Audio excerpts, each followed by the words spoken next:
দৃষ্টান্তটা একটু খেয়াল করেন। অন্যের স্ত্রীর স্বাস্থ্য, চেহারা, রূপ, যৌবন যতই চিত্তাকর্ষ, নয়ন অবিরাম, মনোমুগ্ধকর হোক, তাতে আরেকজনের কোনো লাভ আছে? বলেন, কোনো লাভ আছে? খামোকা তাকিয়ে থেকে আফসোস করে কোনো লাভ নাই, সে তো অন্যের স্ত্রী, ঠিক কিনা? এই পৃথিবীও একটি সুন্দরী তরুণী, তন্নি, ষোলকলায় পরিপূর্ণ যৌবন এক পর নারীর মতো কোনোদিন আপনার হবে না।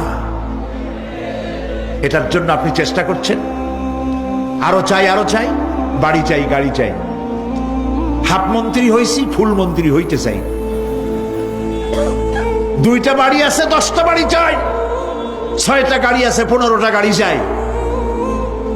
নবীজি বলেছেন, লাউ কানা লি ইবনি আদম ওয়াদিম মিন যাহাবিন লাহাব্বা ইয়াকুনা লাহু সানিন, যদি কাউকে একটি স্বর্ণ ভরা মাঠ দেওয়া হয়, সে বলবে এরকম আরেকটি সোনা ভরা মাঠ যদি আমারে দেওয়া হইতো।